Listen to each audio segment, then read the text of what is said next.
नमस्कार दोस्तों, स्वागत है आपका हमारे इस चैनल धूप धनुषी आरती में।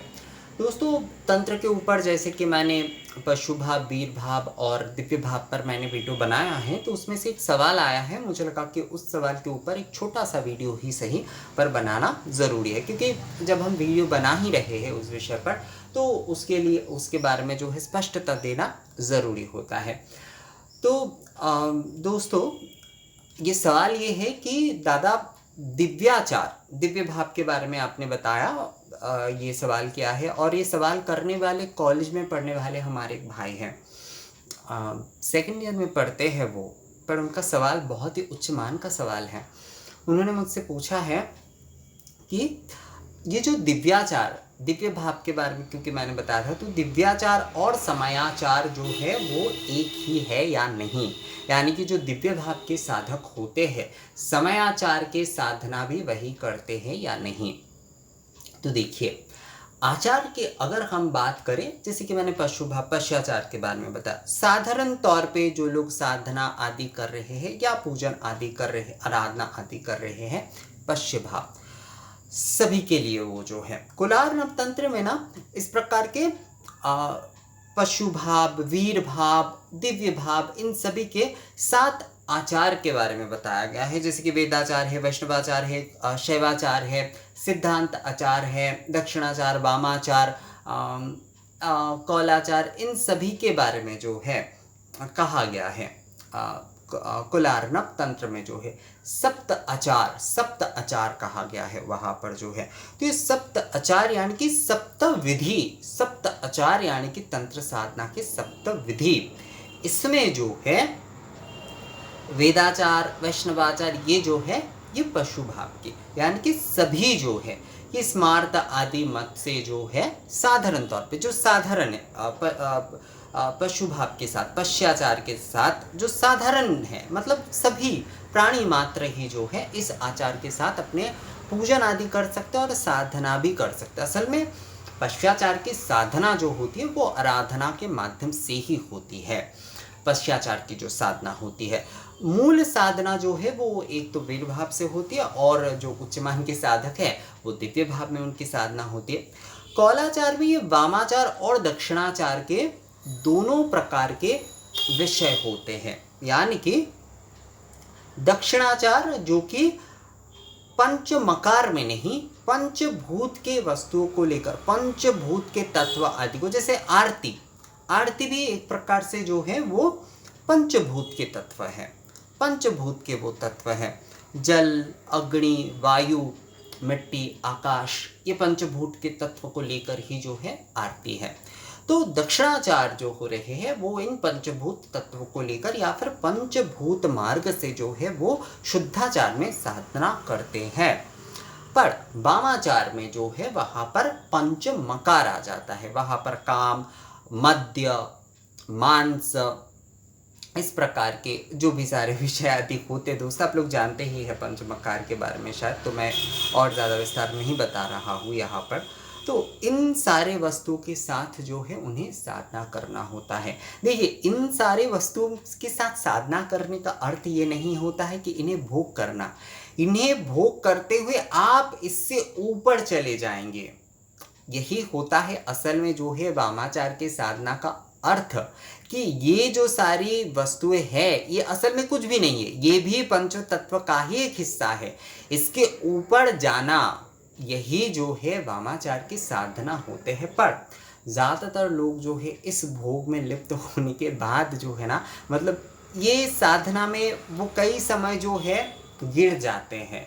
इसलिए श्री रामकृष्ण देव आदि और जो भी सारे तंत्र साधक है, विशेष रूप से जिन्होंने तंत्र साधना किए हैं, उनका कहना है कि वीराचार में तभी टिके रहना संभव होता है जब मन जो है बहुत एक निष्ठ है अपने इष्ट के प्रति, जो है वीराचार के जो वामाचार है उसमें। इसीलिए सभी को दक्षिणाचार के पथ में ही साधना करना चाहिए जब तक उनका मन जो है इतना शुद्ध ना हो जाए कि इन सब चीज़ों को वो जय कर ले, इन सब चीज़ों के ऊपर जो है अपने मन को उठा ले। तो जो वामाचार के विषय है वो यही है। तो इसी कारण से जो है वामाचार को कई समय जो है थोड़ा घृणित करके या फिर गलत करके पेश किया जाता है, लोग कहते हैं, पर असल में ये साधना का अर्थ यही होता है कि आपको, वामाचार की साधना का अर्थ होता है कि आपको इन सारी भोग से ऊपर उठना। पर जैसे कि मैंने बताया कि सच में ये संभव होना थोड़ा मुश्किल ही होता है, ये थोड़ा मुश्किल होता है दोस्तों। तो वामाचार और दक्षिणाचार ये जो होता है ये कौलाचार के एक विषय होते हैं। दिव्याचार में जब साधक जो है, दिव्याचार में जब जो है साधक प्रवेश करते हैं, यानी कि उच्च मान के साधक जब दिव्याचार में जाते हैं तो उनके मानसिक भाव के साथ पूजन हो रहे हैं कि प्राणवायु स्वरूप जो है हम धूप निवेदन कर रहे हैं, दीप जो हम निवेदन कर रहे हैं वो अंतर के तेज समान दीप जो है वो हम निवेदन कर रहे हैं, ये भाव वहाँ पर आ जाते हैं, ये विषय जो है वहाँ पर चले आते हैं जब दिव्याचार में जो है पूजन या साधना आदि हो रहे हैं। तो वहाँ पर ये विषय चले आते हैं कि हम जो भी पूजा कर रहे हैं, वहाँ पर जो पूजन हो रहा है, जो भी आराधना उपासना साधना हो रहे हैं, वहाँ पर ये भावना चले आते हैं।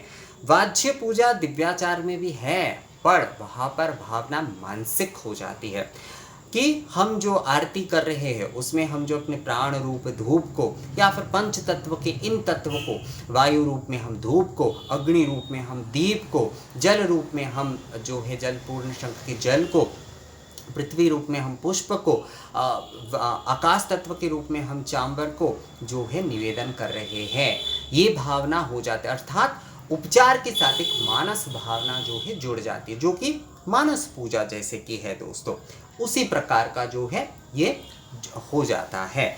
मानस भावना के साथ जो है उपचार विधि जुड़ जाते हैं। जब ये समयानुचार में जाता है, यानी कि समयाचार, सॉरी दोस्तों, समयानुचार नहीं, समयाचार में जाता है।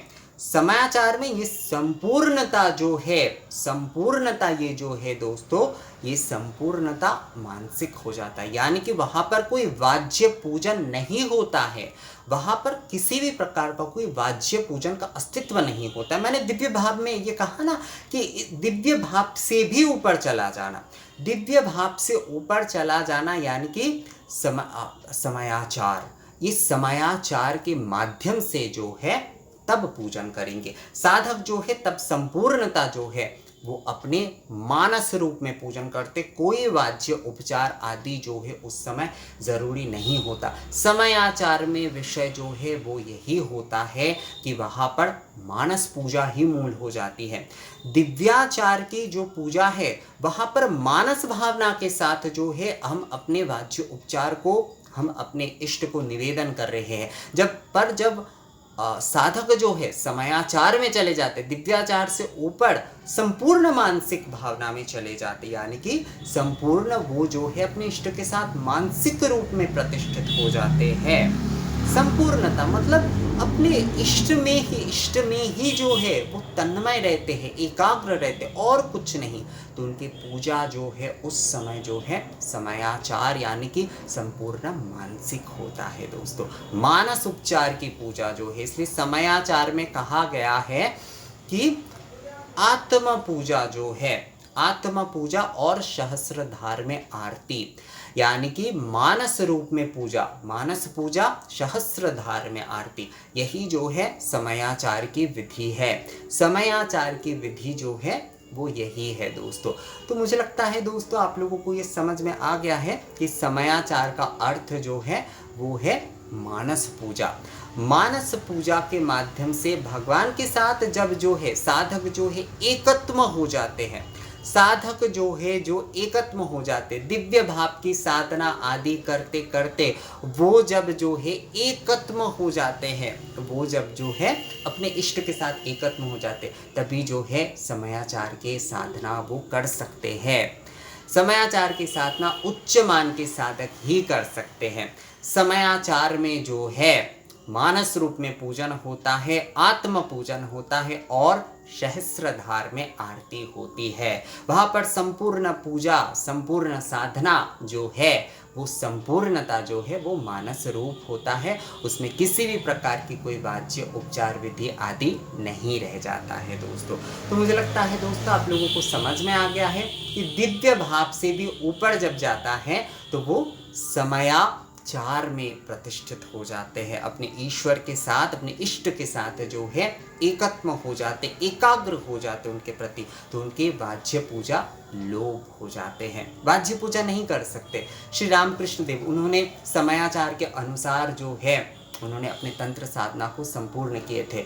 वो साधना आदि के बाद जो है विधिवत तौर पर जो है मंदिर में पूजा नहीं कर पाए। हाँ, वो जैसे कि कभी कभी आरती आदि करते थे, पर विधिवत तौर पर जो पुरोहित पूजन करते थे, मतलब जो पुरोहित की तौर पर वो पूजा करते थे, वो इस साधना आदि के बाद जो है उनके लिए करना संभव नहीं हुआ, क्योंकि तब जो है इस प्रकार की मानस पूजा में वो प्रतिष्ठित हो गए। तो यही विषय होता है समयाचार की साधना में। जब आप जो है अपनी सिद्धि को प्राप्त करते हैं तो वहाँ पर पूजा के यानी कि विधिवत पूजा के विषय जो है, वाज्य पूजा के विषय लुप्त हो जाते हैं।